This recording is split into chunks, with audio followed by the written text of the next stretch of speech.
तो फ्रेंड्स अपन कल की क्लास में अनुपात समानुपात करने वाले थे, लेकिन वो कुछ आपके डाउट्स की वजह से, रेलगाड़ी से रिलेटेड डाउट थे, उनकी वजह से हम नहीं कर पाए। तो आज अपने इस सेशन की करते हैं शुरुआत, और बिल्कुल बेसिक टॉपिक है, आपके हर एग्जाम में काम आएगा। किसी में मान लो जैसे अनुपात समानुपात टॉपिक नहीं भी दे रखा है तो भी ये काम आएगा, क्योंकि इस टॉपिक को रिलेट कर देगा किसी न किसी टॉपिक से। जैसे समय कार्य मजदूरी का टॉपिक है, ठीक है ना। अब उसमें कहीं भी अनुपात समानुपात का नाम नहीं आता है, लेकिन वहां पे ऐसे कह दे कि एक व्यक्ति है, एक व्यक्ति ए है जो कि किसी कार्य को 10 दिन में करता है, दूसरा व्यक्ति बी है उसको 12 दिन में करता है, ठीक है। अब आपको कहते कि दोनों व्यक्तियों की कार्य क्षमता का अनुपात बताओ। अब हमने साला अनुपात पढ़ा ही नहीं, ठीक है, लेकिन यहाँ पूछ लिया अनुपात। तो अनुपात कहने का मतलब ये हुआ कि ये जो टॉपिक है ना, अनुपात समानुपात और प्रतिशत, ये दोनों टॉपिक एक लेस समय से जो आता है, ये 3-4 टॉपिक हैं, या बेसिक जो मैथ्स है वो आपकी बेसिक कवर होनी जरूरी है, क्योंकि सारा मामला गणित का यहीं पे टिका हुआ है। जब तक आपको जीरो का नॉलेज नहीं होगा तो 10 कैसे बनाओगे, ठीक है ना। इसलिए सारी चीजें आपको कवर करते हुए चलना है। बिल्कुल बेसिक से पढ़ाऊंगा, अच्छे से कवर करना, पेन नोटबुक साथ में रखना, अच्छे से नोट्स बनाना, और नोट्स बना के मुझे भी पीडीएफ बना के बढ़िया राइटिंग में भेजना, ठीक है ना, ताकि और आपके साथियों का भी भला हो। देखिए दोस्तों, अनुपात समानुपात या रेशियो एंड प्रोपोर्शन, ठीक है ना, इसको नहीं आ रेटियो रही मत है आपकी, बोलना, पता नहीं रेशियो है। बोलना। हेलो सर, आवाज नहीं आ रही। नेटवर्क पता नहीं इशू आ मेरे रहा है पास ही क्या? नहीं आ रही क्या, और किसी के पास भी नहीं आ रही। हाँ भाई, आवाज किस किस के पास नहीं आ रही? सबके पास आ रही है, सुनील के पास ही नहीं आ रही।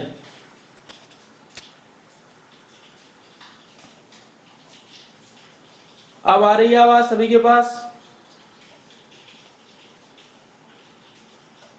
सुनील कुमार, आ रही है आवाज?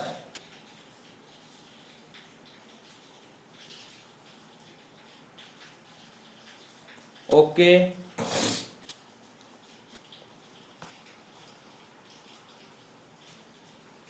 रामचंद्र जी, क्लास का आज अपना नया टॉपिक है, क्लास पूरी देखना, पेन और नोटबुक लेके बैठना, ठीक है ना।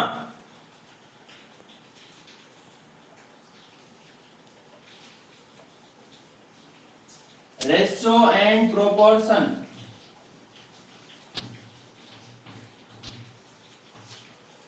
अब देखिए दोस्तों, इसमें सबसे पहले आपको पता होना चाहिए कि किन चीजों का अपन अनुपात निकाल सकते हैं। पहली बात तो ये है कि क्वांटिटी जो है वो क्या होनी चाहिए, सेम होनी चाहिए, ठीक है ना। क्वांटिटी सेम होने का मतलब ये हुआ कि जो इकाई है या मात्रा है वो क्या होनी चाहिए, सेम। जैसे मैं कहूं एक लड़के का वजन है मान लो कितना, 50 किलोग्राम, ठीक है, और दूसरे लड़के का वजन आपको दे दिया 60 किलोग्राम। अब इन दोनों का यदि आपको अनुपात पूछे तो आप इजी वे में निकाल सकते हो। कैसे भाई, केजी से आपका केजी कट जाएगा, जीरो से जीरो कट जाएगा, कितना आ जाएगा, 5:6। लेकिन वहीं पे दोस्तों मैं एक बात दूसरी करूं कि एक लड़का है जिसका वजन तो दे रखा है कितना, वजन तो 60 केजी दे रखा है, ठीक है, और जो उसका उसकी हाइट है, ऊंचाई है, वो कितनी दे रखी है, वो यहां पर दे रखी है अपने को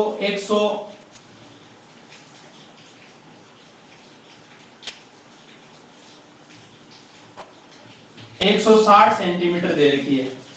अब अपने को पूछे कि भाई इसका और इसका अनुपात बताओ, तो मुझे बताइए, देखिए इसका अनुपात क्या आएगा।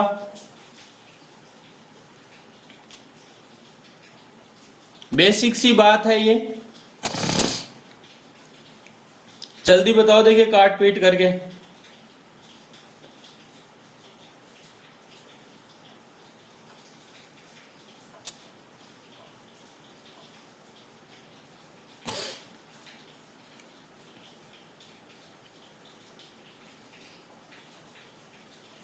जल्दी निकालो रे, इतना टाइम थोड़ी है आपके पास।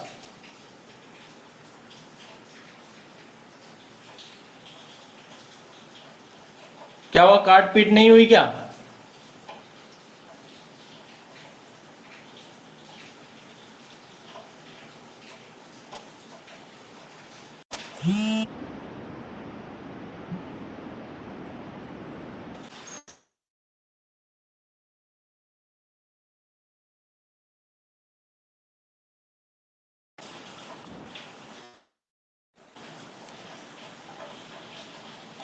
लव कुमार 3:8, तरन्नुम 3:8।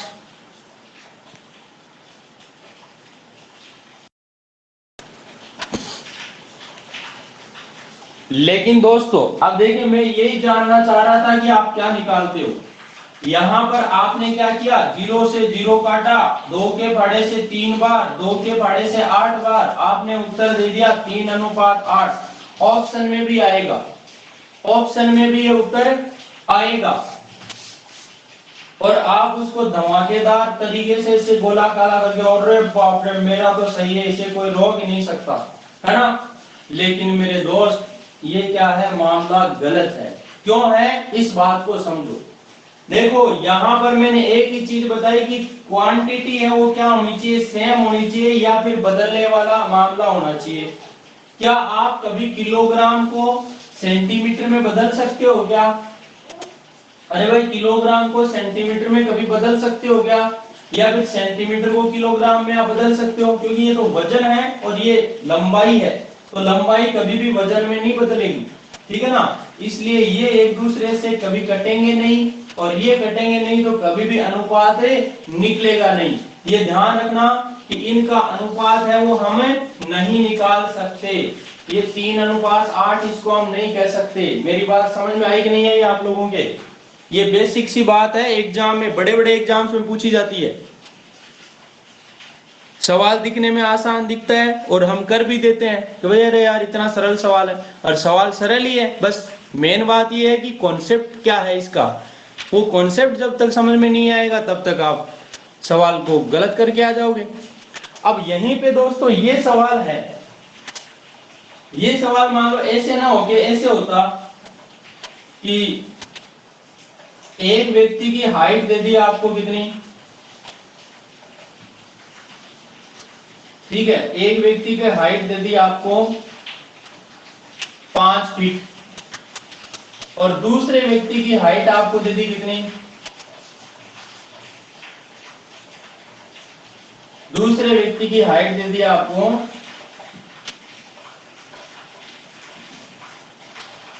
70 इंच,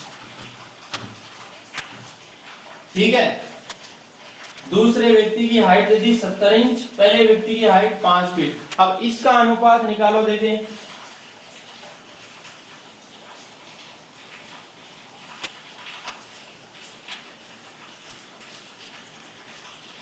रामविलास जी कोटा से आपका स्वागत है।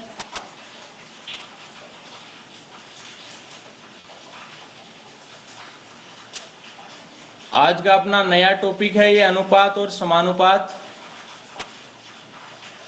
पूरी क्लास देखें, क्लास में नोटबुक और पेन लेके बैठें ताकि आपका ध्यान ना भटके।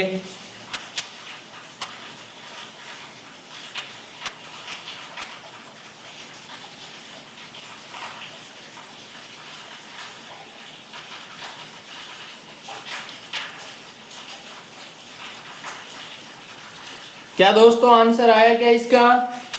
एक व्यक्ति है जिसकी हाइट 5 फीट है, दूसरे की 70 इंच है। अब बताना आपको क्या इनका अनुपात क्या होगा। तो क्या ये अनुपात आप निकाल सकते हो? मुझे तो इतना ही बताएं, क्या ये अनुपात आप निकाल सकते हो क्या?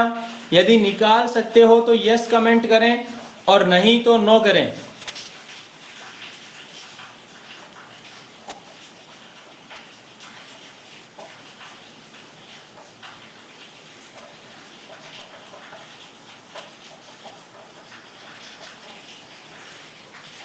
अब मेरे दोस्त ध्यान से समझो कि हम किलोग्राम को तो ना सेंटीमीटर में नहीं बदल सकते थे, ठीक है ना। देखो किलोग्राम किस किस में चेंज हो सकता है, किलोग्राम यहाँ पर मिलीग्राम में चेंज हो सकता है, ठीक है ना, ठीक है। और उसके बाद में बात करूं कि किलोमीटर है वो किस किस में चेंज हो सकता है, तो किलोमीटर मीटर में हो सकता है, डेसीमीटर में हो सकता है, सेंटीमीटर में हो सकता है, मिलीमीटर में हो सकता है, ठीक है ना। और एक और होता है भाई, एक तो डेसीमीटर होता है और एक होता है मीटर, मीटर सेंटीमीटर, हाँ यही है। ये हो गया, यानी ये एक दूसरे आपस में चेंज हो सकते हैं। वहीं पे बात करूं मैं, क्योंकि ये लंबाई है और ये किस में चेंज हो सकते हैं, ये फीट में भी चेंज हो सकते हैं, तो ये इंच में भी चेंज हो सकते हैं, ठीक है ना। ये एक दूसरे में, क्योंकि जो लंबाई है कोई भी दूरी है तो वो एक दूसरे में चेंज हो सकती है, ठीक है ना। इसलिए आप यदि यहाँ पर नो जवाब दे रहे हो तो आपका गलत जवाब क्या है, गलत है दोस्तों। क्यों, देखो एक फीट में कितने इंच होते हैं भाई, एक फीट में होते हैं 12 इंच, तो बदल गया ना मामला। एक फीट में 12 इंच तो 5 इंच, 5 फीट में कितना, 5 गुना 12 यानी 60 इंच तो ये हो गए। अब 60 इंच का जब 70 इंच से अनुपात निकालोगे तो इंच से, भाई सीधी सी बात है, यहाँ वाला मामला यहाँ कटना चाहिए। इंच से इंच आपका कट जाएगा, 0 से 0 कट जाएगा, फाइनली आपका बच जाएगा कितना, 6:7। हमेशा ध्यान रखें दोस्तों इसी बातों का। मेरी बात आपके समझ में आई कि नहीं आई।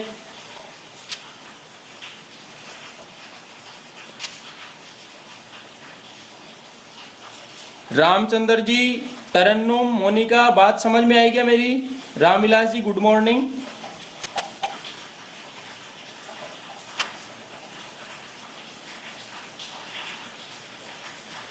ये बात समझ में आ गई ना, वेरी गुड। ये छोटी सी बात थी, आपको समझ में आनी भी चाहिए थी, क्योंकि सारा खेल है तो समझ गए ना। अब ध्यान से समझिए दोस्तों, पहली बात तो अपन यहां पर निकालते हैं क्या, एक तो होता है दोस्तों अपना वर्गानुपात, क्या होता है, वर्गानुपात। दूसरा होता है वर्गमूलानुपात, वर्गमूलानुपात। तीसरा होता है घनानुपात या घनों का अनुपात, और चौथा होता है घनमूलानुपात।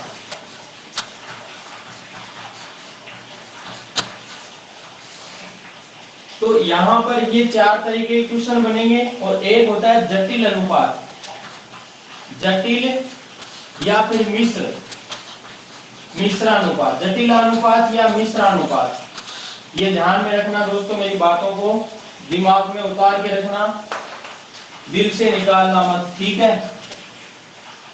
वर्गानुपात की बात समझो, जैसे आपको कह दे कि A अनुपात B अनुपात C है, चाहे D E कुछ भी दे दे, और इसका क्या पूछ ले, आपको वर्गानुपात पूछ ले। मैं बिल्कुल बेसिक से बता रहा हूँ, क्लास में जुड़े रहना तभी मामला बैठ पाएगा, ठीक है ना। बेसिक से जिनको आ रहा है तो वो ये मत समझे कि भाई सर ये तो क्या बता रहे हैं, ठीक है ना। मैं बिल्कुल 0 से लेके चल रहा हूँ, 0 से हीरो तक आपको पहुंचाऊंगा, ठीक है ना।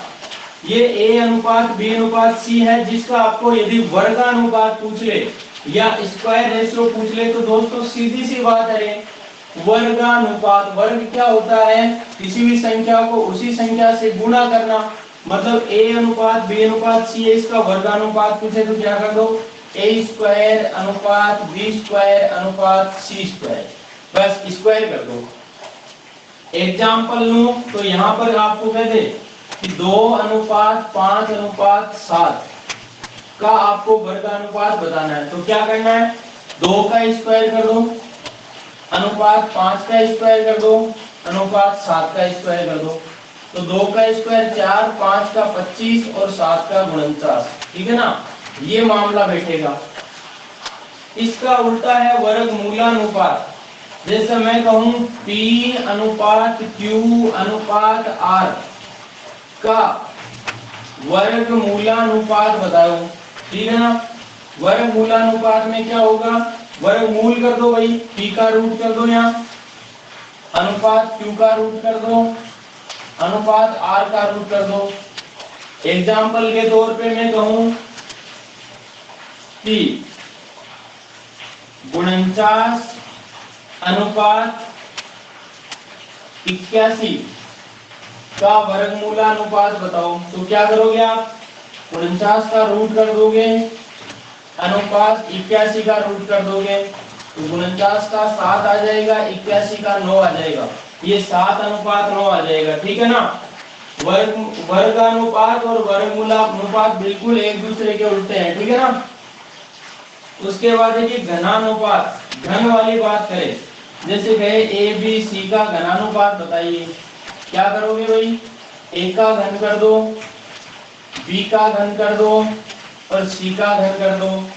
वहीं पे घन मूल की बात करें तो ए अनुपात बी अनुपात सी दे रखा मान लो, और इनके घनमूलानुपात पूछे तो ए का घनमूल कर दो, अनुपात बी का घनमूल कर दो, ये घनमूल का चिन्ह होता है, ठीक है ना, और सी का घनमूल कर दो, ये आ जाएगा क्या, घनमूलानुपात। इतनी बात मेरी समझ में आ गई है तो मुझे फिर आगे आगे दीजिए, ताकि आपको मैं जटिल या मिश्र अनुपात भी बताऊं। इनके 2 एग्जाम्पल भी दूंगा आपको मैं।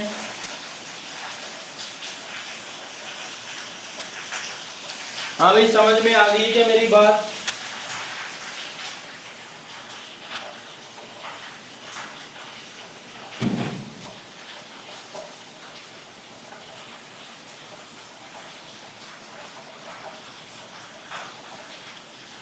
अब ये घनमूलानुपात और घनानुपात और समझ लीजिए दोस्तों ध्यान से।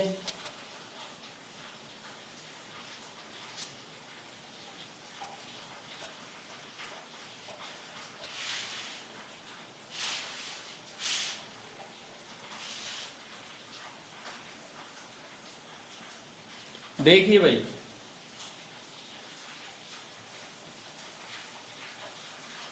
पहली बात तो आपको घनमूल और घन याद होने चाहिए कुछ तो। जैसे मैं कहूं 1 का क्यूब कितना होता है, तो 1 गुणा 1 गुणा 1 यानी 1। 2 का क्यूब कितना, 8। 3 का क्यूब 27। 4 का क्यूब 64। 5 का क्यूब 125। 6 का क्यूब 216। 7 का क्यूब 343। 8 का क्यूब 512। 9 का क्यूब 729। 10 का क्यूब तो ये 1000। 11 का क्यूब 1331।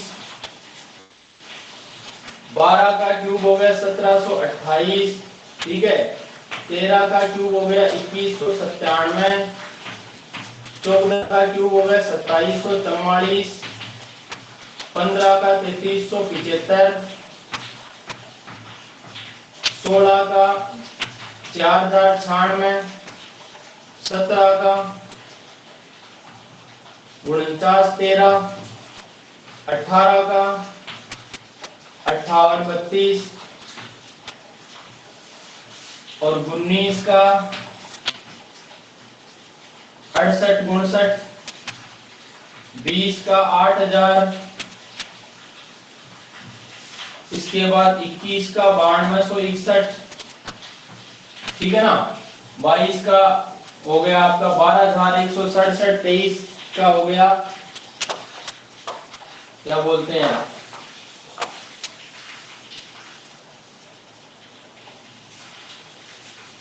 23 का कितना होता है, मैं भी भूल गया। देखो 22 का हो गया कितना, 12,000, सॉरी 100, ये नहीं होता है, सॉरी 10,648 होता है 22 का, और 23 का होता है 12,167, और 24 का 13,824। 25 का होता ही है 15,625।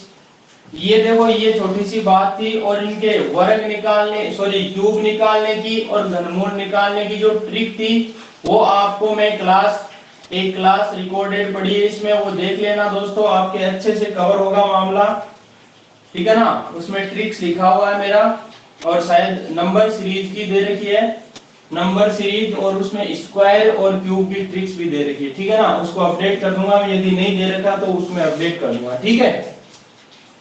अब देखो, जैसे अपना सवाल बन गया, सवाल ये बन गया कि 15:17 का घनानुपात क्या होगा। इनका घन अनुपात पूछ लिया, क्यूबिक रेशियो पूछ लिया, तो क्या करोगे, यहां 15 का क्यूब अनुपात 17 का क्यूब, तो पता होगा तब तो लिख दोगे, नहीं तो फिर गुणा कर करके लिखो, ठीक है ना। तो 15 का क्यूब कितना आया अपना 3375, अनुपात 17 का क्यूब कितना आ गया 49 13। ये आपका क्या आएगा, आंसर आएगा, ठीक है ना। इसी का उल्टा यदि आपको पूछे, जैसे कोई भी दो संख्या उठा ले, जैसे मान लो ये कहते हैं कि 9261 अनुपात यहां पर ले लिया कितना 1331, ठीक है, का घन मूलानुपात क्या होगा, घन मूलानुपात क्या होगा। तो क्या करना है आपको, फिर इस 9261 का जो है वो घनमूल लेना पड़ेगा, अनुपात 1331 का भी क्या लेना पड़ेगा, घनमूल लेना पड़ेगा। तो 9261 किसका क्यूब है भाई, ये 21 का क्यूब है, और 1331 किसका है, 11 का क्यूब है। तो आपका आंसर आ जाएगा 21:11। ये वाली बात सभी के समझ में आ गई है क्या दोस्तों? यस और नो में जवाब दीजिए जल्दी से। रामविलास बिल्कुल मैथ समझ में आ जाएगी, नो टेंशन रहो, आप बस जुड़े रहो, एक एक चीज समझोगे तो समझ में आ जाएगी। डेली क्लास लोगे तो मेरी क्लास समझ में आ जाएगी आपके। आज राखी शर्मा नहीं जुड़ी है क्या? सबसे अच्छा एग्जाम्पल वो है।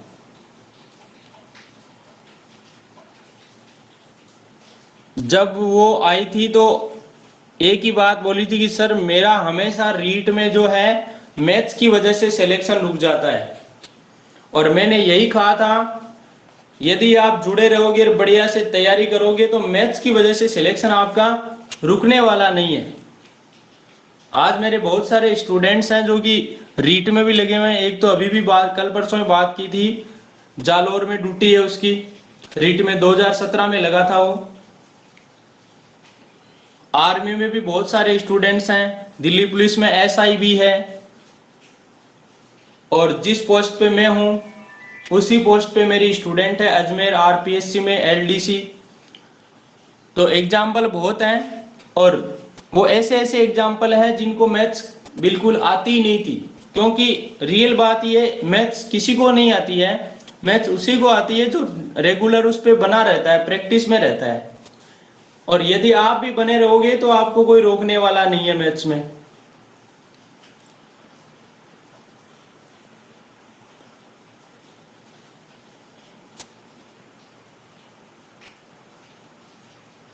रेगुलर तो आपको रहना पड़ेगा।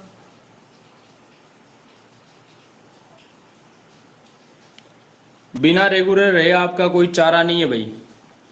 अभी जो राखी शर्मा है आज नहीं ले रही हूँ क्लास, क्योंकि उनके छोटा बच्चा भी है, तो उस हिसाब से वो क्लास कभी ले पाती है कभी नहीं ले पाती है।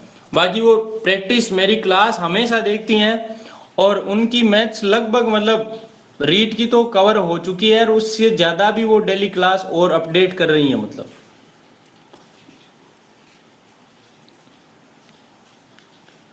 तो दोस्तों आपको अपने आप को तैयार करना पड़ेगा। जितना इस मैथ से आप पीछा छुड़ाओगे ना उतना आपके पीछे पड़ने वाली है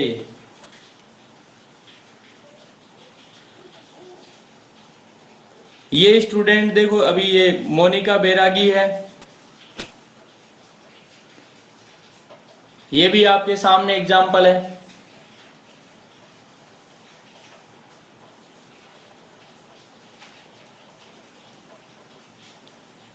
तो आपको जुड़ा रहना पड़ेगा बिल्कुल। जहां कहीं भी डाउट हो तो अपना क्लास में अपना माइक भी ओपन कर सकते हो, अपना वीडियो ओपन कर सकते हो कि भाई मैं सर को दिखूं तो सही, है ना।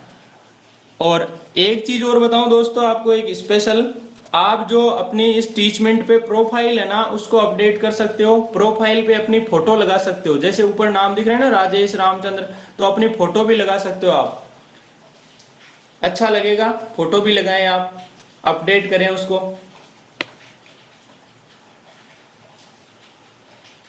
उस पे जाओगे ना व्यू प्रोफाइल पे जाके और उस पे फोटो सेलेक्ट कर लीजिए अपनी।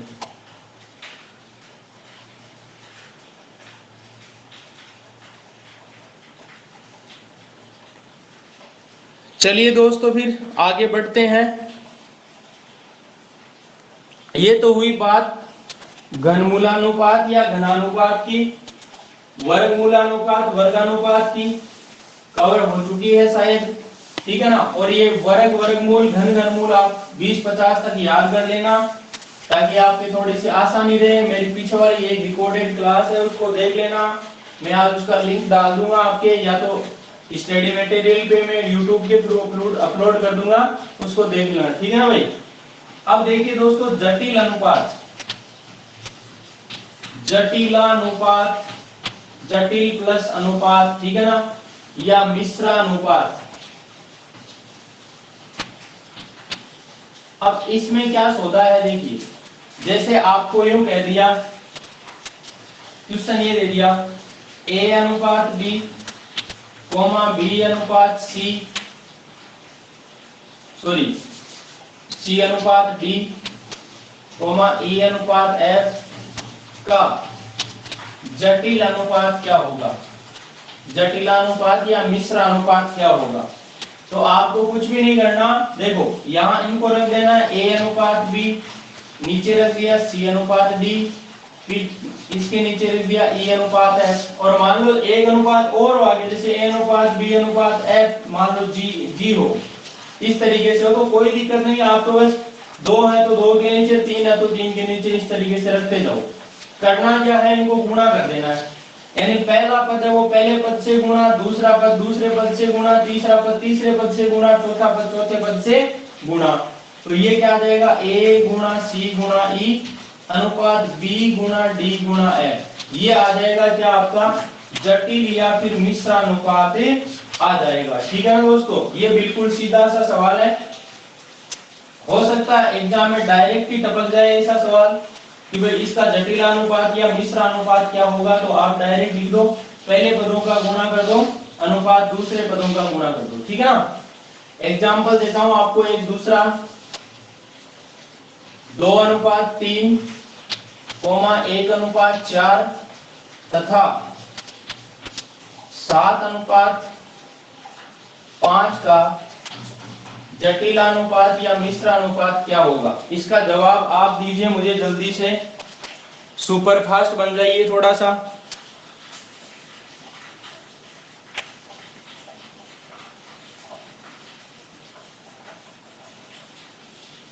और दोस्तों एक बात मैं आपको बता दूं, मैं कल क्लास नहीं ले पाऊंगा, सिक्कर जाऊंगा मैं।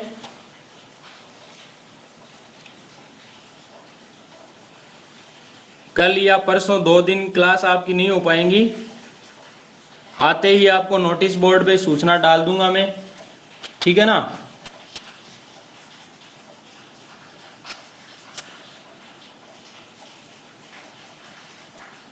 तरन्नुम इसको थोड़ा सा और सरल करो। अनुपात में हमेशा क्या होता है कि संख्या जो है छोटी से छोटी बनकर आती है,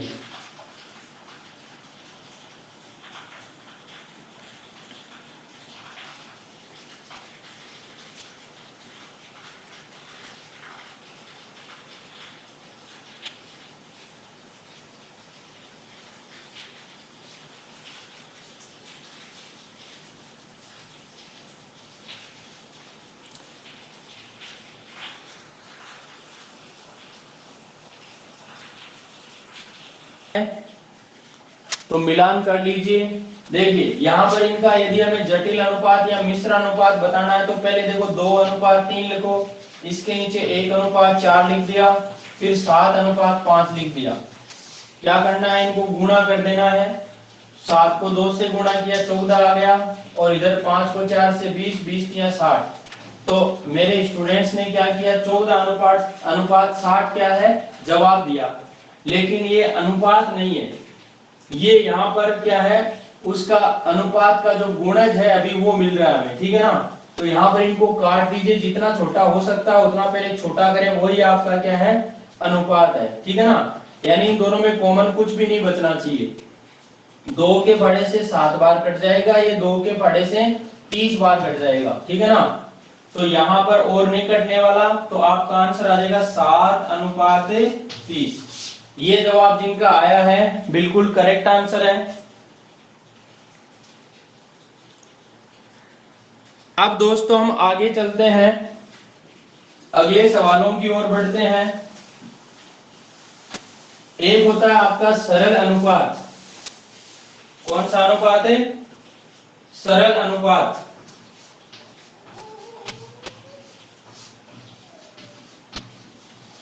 सरल अनुपात क्या होता है भाई, जैसे आपको क्या है, कुछ भिन्नों का रेशियो दे दिया जाए, जैसे एग्जाम्पल के तौर पे यूं कह दिया जाए कि 2/5 अनुपात 1/4 अनुपात 3/2, ये दे दिया, का सरल अनुपात बताइए, ठीक है ना। इसको सरल अनुपात में बदलिए।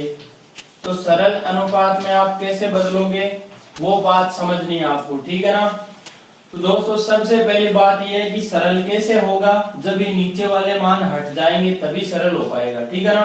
तब एक सरल सरल संख्या आ जाएंगी आपकी, ठीक है ना। तो कैसे करेंगे, आप एक ऐसी संख्या से सबको गुणा कर दो जिससे क्या कि नीचे ना तो 5 बचे, ना 4 बचे, ना 2 बचे। इसका मतलब ये हुआ कि नीचे वाली संख्या ना 5, 4 और 2, इन तीनों का लघुत्तम ले लो तो कितना आ जाएगा, 5 चौके 20 आ जाएगा। अब इस 2 को गुणा मत करना, क्यों, तो 20 में 2 का ही भाग जाता है, 2 से गुणा करने की कहां जरूरत है, 40 लिखने में कोई आनंद थोड़ी आएगा, है ना। तो आप क्या कर दीजिए भाई, जैसे 4 और 2 का लघुत्तम लेते हो तो 4 आएगा, क्योंकि 4 में 4 का दोनों का जाता है, और फिर ये आ गया 5, तो 4 को 5 से गुणा किया कितना आ गया, 20, लघुत्तम 20 आ जाएगा। और लघुत्तम छोड़ो, आप तो ऐसी संख्या कोई सी संख्या ले लो जिसमें क्या है 5 का भी भाग चला जाए, 4 का भी, 2 का भी, तीनों का भाग चला जाए, उस संख्या से आप तो गुणा कर दो, 20 से कर दो, 40 से कर दो, 60 से कर दो, मर्जी आपकी है। तो मैं यहाँ पर क्या करूंगा, लेकिन सबसे छोटी संख्या से गुणा करोगे या लघुत्तम से गुणा करोगे तो और काट पीट नहीं करनी पड़ेगी, ठीक है ना।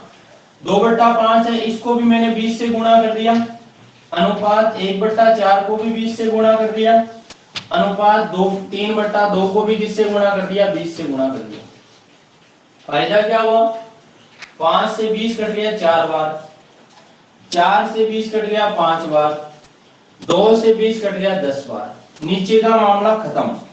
ये देखो 4 को 2 से गुणा किया मेरे मित्र 8 आ गया, 5 को 1 से गुणा किया 5 आ गया, और 3 को 10 से गुणा किया 30 आ गया।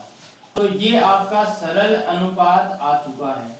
यदि मैं 40 से गुणा करता ना तो भी यही आता, क्यों, क्योंकि जैसे ये 16 आता, ये 10 आता और ये 60 आता, वापस काटते तो कितना आता, 8:5:30। तो ये होता है सरल अनुपात। एक सवाल का मुझे आप और जवाब दीजिए, 1/2 अनुपात 3/4 अनुपात 5/6, इसका सरल अनुपात बना के बताइए। और इससे पहले मुझे जवाब दीजिए कि ये वाला जो सवाल है वो आपके समझ में आया या नहीं आया। आया है तो यस में कमेंट कीजिए फटाक से, और नहीं आया है तो माइक ओपन कीजिए और मुझसे बात कीजिए, सर यहाँ से समझ में नहीं आया है।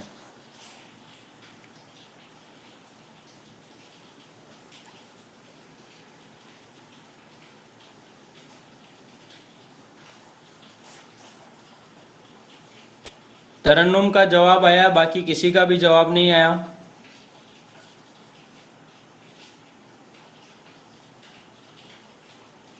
जल्दी दो जवाब। नहीं आया कोई बात नहीं, नहीं में दे दो। आ गया तो यस। सिर्फ 2 ही जवाब मांग रहा हूं मैं, तो कितनी मेहनत कर रहा हूं आपसे, तो सिर्फ 2 ही जवाब मांग रहा हूं ना, यस नो।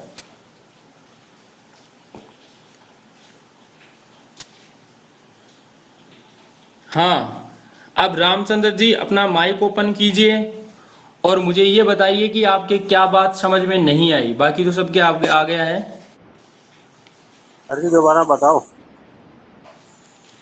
मतलब आपके क्या चीज समझ में नहीं आई इस सवाल में? दोबारा बता दो 1 बजे। बस दोबारा ही बताना है क्या? चलो देखो, मैंने क्या किया दोस्त, यहाँ पर जो नीचे संख्याएं हैं 5, 4 और 2, ठीक है, मेरे हिसाब से आपके इनका लघुत्तम लेना समझ में नहीं आया होगा। तो यहाँ पर क्या कीजिए, आप ये संख्या लिखो 5, 4 और 2, बिल्कुल बेसिक से, ठीक है। पहले हम 2 का भाग देते हैं, 5 में नहीं गया, 4 में 2 बार गया, इस 2 में 1 बार, फिर 2 का दिया, 5 में नहीं गया, 2 में 1 बार, 1 का 1 पड़ा है, फिर 5 का दिया, 1 1 1 ये आ गया। अब इनको गुणा किया तो देखो 2 दूना 4, 4 पंजो 20, 20 क्या आ गया, इन संख्याओं का लस्य आ गया है, लस्य या लघुत्तम आ गया है। और इस 20 से क्या कर देना, आपको इसको भी गुणा कर देना है, इसको भी गुणा कर देना है, इसको भी गुणा कर देना है, कर दिया गुणा। अब देखो 5 के पढ़े से 20 कट जाएगा 4 बार, तो 4 गुणा 2 कितना, 8। वहीं पे 4 से 20 कट जाएगा 5 बार, 5 गुणा 1 कितना, 5। 2 से 20 कट गया 10 बार, 10 से 3 कितना, 21। ये आपका आंसर है। अरे भाई क्या हुआ रेवड़ी लाल जी, कैसे बच्चों को रुला रहे हो आप?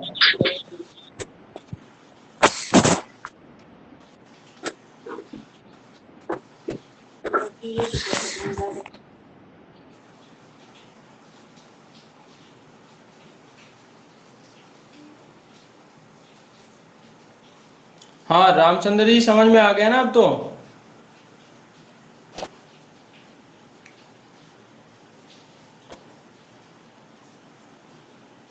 ओके।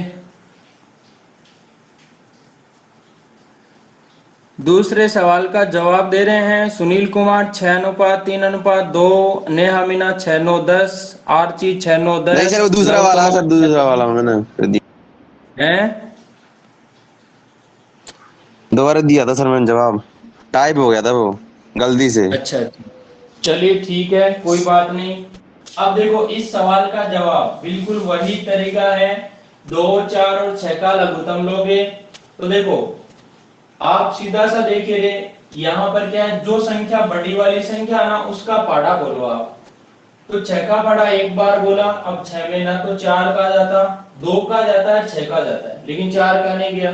2 बार बोलो 6 का पाड़ा, 6 दूना 12, और 12 में देखो 6 का भी चला जाएगा, 4 का भी चला जाएगा, 2 का भी चला जाएगा। तो इसका मतलब ये हुआ कि वह सबसे छोटी संख्या या लघुत्तम जो है, लस्य जो है, वो कितना है, 12। किन संख्याओं का, 6, 4 और 2 का। इस 12 से इसको भी गुणा कर दो, इससे भी गुणा कर दो, और इससे भी गुणा कर दो, कर दिया। 2 से 12 घटा 6 बार, तो 6 एकम 6 आ गया, ठीक है। 4 से 12 3 बार गया, तो 3 3 9 आ गया, और 6 से 12 घटा 2 बार, तो 5 गुणा 10 आ गया। तो आपका आंसर आ जाएगा 6:9:10। ये वाली बात आप सभी के समझ में आ गई है क्या दोस्तों?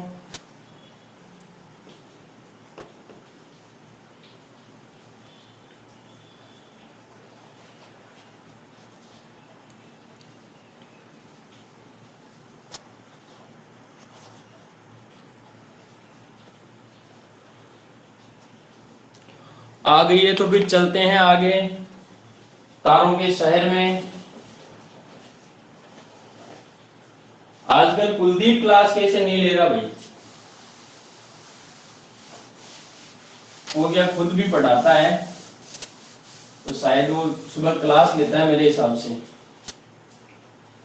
देखो दोस्तों, अगला सवाल जो बनता है एग्जाम की दृष्टि से और इम्पोर्टेंट जो सवाल बनता है उसकी हम बात करने वाले हैं। सवाल इस तरीके से बनेगा, यदि यहां पर आपको दे दिया A/B बराबर 2:1, ठीक है, B/C बराबर 3:4 हो तो ए अनुपात बी अनुपात सी क्या होगा। तो इस तरीके से आपका एग्जाम में सवाल बनकर आ जाता है, ठीक है ना दोस्तों। अब इस सवाल को हम कैसे करते हैं, बिल्कुल बेसिक से समझना इस बात को। पहला काम है अपना क्या, ए अनुपात बी अनुपात सी लिख दो, लिख दिया। उसके बाद देखो ए अनुपात बी कितना है, 2 अनुपात 1, ये भी मैंने लिख दिया है, ठीक है। और बी अनुपात सी कितना है, 3 अनुपात 4, तो बी के नीचे यहाँ 3 लिख दो और सी के नीचे कितना लिख दो, 4 लिख दो, ठीक है। अब दोस्तों यहां मेरी बात को समझना कि यहाँ पर देखो ए का मान भी 1 है, सी का मान भी एक संख्या है, ठीक है ना। लेकिन यहाँ पर बी का मान है उसमें दो दो संख्याएं आ रही है। तो ऐसा तो संभव है नहीं कि एक संख्या के दो मान हो जाए, कभी नहीं हो सकता। एक है वो एक ही रहेगा, 5 है तो 5 ही रहेगा, ठीक है ना। तो आप इन दोनों को क्या कर लीजिए, बराबर कर लीजिए। बराबर कैसे करोगे भाई, ऐसी संख्या ले लो जिसमें 3 का भी भाग चला जाए और 1 का भी भाग चला जाए। तो भाई 3 का भाग जाने वाली संख्या 3 ही है, जिसमें 1 का भाग भी जाता है। तो इन दोनों को मैं कितना बना लूंगा, 3 बना दूंगा। 3 बना लिया। तो 3 देखो ये तो किससे गुणा करें, 3 बना, तो 1 से गुणा करने पर 3 बना। या फिर मैं कहूंगी भाई 3 को किससे गुणा करने की जरूरत नहीं है, 3 ही रहेगा। और 1 को किससे गुणा करूं ताकि 3 बन जाए, तो आपका जवाब होगा सर 3 से गुणा करोगे तब जाके 3 बनेगा। लेकिन मेरे दोस्तों जब इसको हम 3 से गुणा करेंगे ना, ये कान निकालेगा, अरे भाई ये क्या कर दिया तूने, इसको 3 से गुणा कैसे कर दिया, ये तो मेरे से छोटा था, इसको मैं तो 2 था ये 1 ही था, इसको 3 बना डाला। तो भाई इसको शांत तो करना पड़ेगा ना। जब यहाँ 3 से गुणा किया है तो यहाँ भी 3 गुणा में लगाना पड़ेगा, ठीक है ना। जब यहाँ 1 गुणा में लगाया तो यहाँ भी 1 गुणा में लगाना पड़ेगा। और यहाँ लगाने की जरूरत नहीं है क्योंकि 1 से गुणा करने पर कोई फर्क नहीं पड़ेगा। तो देखो ये संख्या तो बन गई है 3, बी का मान 3 आ गया, ए का मान आ गया 3 2 6 और सी का मान आ गया 4। तो आपका आंसर बन चुका है कितना, 6 अनुपात 3 अनुपात 4। एक तरीका तो ये है दोस्तों जो बिल्कुल बेसिक फंडा है, ठीक है ना। और यही हमें ज्यादातर काम में लेना है क्योंकि सवाल में आपको पढ़ाने वाले बहुत मिल जाएंगे और अच्छा अच्छा पढ़ाने वाले मिल जाएंगे, लेकिन जब जहां पे मामला उल्टा फेर दिया जाता है ना तब गड़बड़ हो जाता है। अभी बताऊंगा आपको कैसे हुआ है ऐसा बहुत सारे स्टूडेंट्स के साथ। अब देखो दूसरा तरीका ये भी रहता है आपका ए अनुपात बी अनुपात सी। तो ए अनुपात बी आपका 2 अनुपात 1 है, बी अनुपात सी 3 अनुपात 4 है। यदि इस तरीके से कोई डायग्राम बन जाता आपका इस तरीके से, ठीक है ना, वो चाहे लंबा बनता जाए, इस तरीके से बन रहा है ना सीटी टाइप, ऐसे बना फिर ऐसे बना फिर ऐसे बना, इस तरीके से कोई डायग्राम बन रहा है तो आपको डायरेक्ट क्या करना है, आपको पड़ोसी बिठाना है। पड़ोसी कैसे, जहां पे जगह खाली है, भाई ये जगह खाली पड़ी है, ये जगह खाली पड़ी है, तो यहाँ किसको बिठा देना है, पड़ोसी संख्या को बिठा देना है। पड़ोसी कौन होता है भाई, ऊपर वाला या नीचे वाला, तो ना तो पड़ोसी ऊपर वाला ना नीचे वाला, पड़ोसी होता है पास वाला, ठीक है ना। पड़ोसी पास वाला होता है। तो देखो यहाँ पर संख्या ना तो 4 आएगी ना 3 आएगी ना 2 आएगी, पड़ोसी कौन है, 1 है, तो यहाँ 1 को बिठा दो, बिठा दिया पड़ोसी को। इसी तरीके से 3 है वो यहाँ बैठ जाएगा, पड़ोसी जगह भर जाएगी। अब देखो दोस्तों क्या होगा, इनको गुणा कर दो, 3 को 2 से गुणा किया 6, 1 को 3 से किया 3, 4 को 1 से किया तो कितना 4। तो ये आपका आंसर आ जाएगा 6 अनुपात 3 अनुपात 4। तरीके दोनों हैं आपके सामने, जो अच्छा लगे उससे करो, मर्जी आपकी है। मेरी बात सभी के समझ में आ गई है क्या भाई।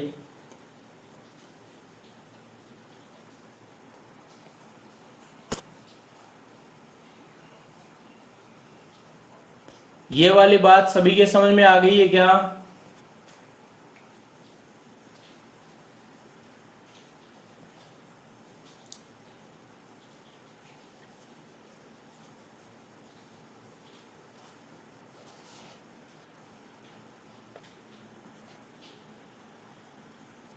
ओके, तो फिर मैं आपको एक सवाल ऐसा ही और देता हूं, लेकिन दोस्तों सवाल देने से पहले मैं कुछ बातें और बताऊंगा आपको, ठीक है ना। जैसे मान लो इसी सवाल में आपको ऐसे पूछ ले कि ए अनुपात बी बताओ, सॉरी ए अनुपात सी बताओ, तो क्या करना आपको, ए का मान रख देना है 6, सी का मान रख देना है कितना 4, 6:4। काट पीट करोगे 2 के पढ़े से 3 बार, ये 2 के पढ़े से 2 बार, तो आपका आंसर कितना आ जाएगा 3:2। ऐसा भी सवाल बन सकता है। सी अनुपात ए पूछे तो उल्टा कर दो, 2:3 कर दो।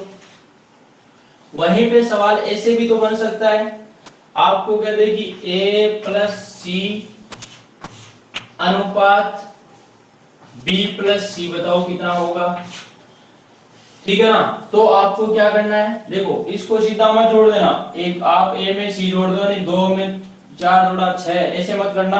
आपको करना क्या है, पहले ये अनुपात निकालना है, निकालने के बाद मान क्या है 6 3 4, तो जहां पे ए है वहां 6 रख दो, बी की जगह 3 रख दो, सी की जगह 4 रख दो। देखो ए की जगह मैंने 6 रखा प्लस सी की जगह 4 रखा, अनुपात बी की जगह 3 रखा और सी की जगह 4 रखा, तो देखो क्या आ गया 6 और 4 10 और 3 और 4 कितना आ जाएगा 7 आ जाएगा, तो ये आ गया 10:7। ऐसे ही सवाल यूं बन गया a प्लस बी प्लस सी अनुपात a प्लस सी आ गया, भाई इसका जवाब दो। कुछ नहीं, आपको वही काम करना है, देखो a प्लस बी प्लस सी का मतलब तीनों को जोड़ो, 6 3 9 और 4 13, 13 ये आ गया, अनुपात a प्लस सी यानी 6 और 4 10, तो आपका आंसर क्या आ जाएगा 13:10 आ जाएगा। तो इस तरीके से कोई सा भी सवाल आ जाए उसमें आपके समस्या होगी क्या दोस्तों।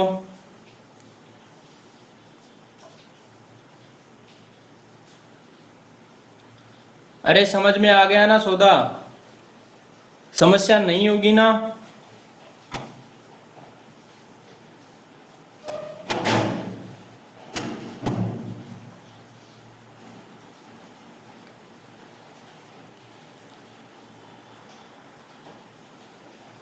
तो मैंने जो सवाल दिए हैं, देखो पहला सवाल ये है, दूसरा सवाल ये है और तीसरा सवाल ये है, सवाल तीनों यही है।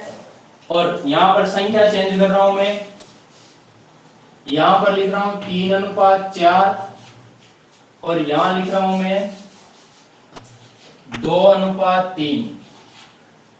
और आपको पहला सवाल तो ये बताना है कि a अनुपात b अनुपात c क्या होगा, दूसरा सवाल है a प्लस सी अनुपात b प्लस सी क्या होगा, तीसरा सवाल है a प्लस b प्लस सी अनुपात a प्लस सी क्या होगा। एक सवाल ये है और दूसरा सवाल दे रहा हूं जो आपके लिए है, करना है आपको, ठीक है ना। 2 सवाल दे रहा हूं होमवर्क में आपको, जो कि करके लाने हैं कल।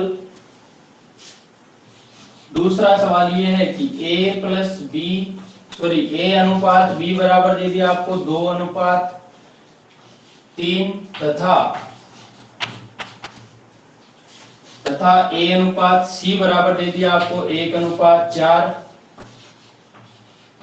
तो आपको पूछ लिया कि a अनुपात b अनुपात c बताओ, ठीक है। वहीं पे तीसरा सवाल ये बन गया कि a अनुपात b बराबर 1:3, b अनुपात c बराबर 1:4 और c अनुपात d बराबर 2:1 ये दे दिया है। तो बताइए कि a अनुपात b अनुपात c अनुपात d ये क्या होगा। इस तरीके से आपके सामने ये 3-4 सवाल हैं दोस्तों, इनको आपको करना है और मुझे इनके जो भी जवाब आए वो जवाब आपको, जो चैट का ऑप्शन दे रखा है उसमें सभी का जवाब आना चाहिए। जितने भी स्टूडेंट जुड़े हुए हैं वो सभी मुझे चैट में इनका जवाब देंगे भाई, ठीक है ना। स्क्रीनशॉट ले लो जल्दी से। आज मैं आपको इतना ही पढ़ाऊंगा, 9:06 हो चुके हैं। मेरी बात तो समझ में आ गई ना सभी के।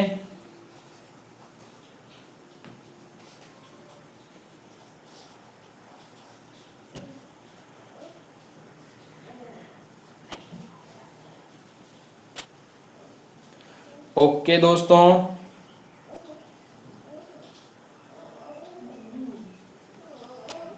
और अपने YouTube चैनल को सब्सक्राइब करें, Sikar competition classes SCC subscribe करना ना भूलें, ठीक है ना। और अपने साथियों के साथ शेयर भी करें।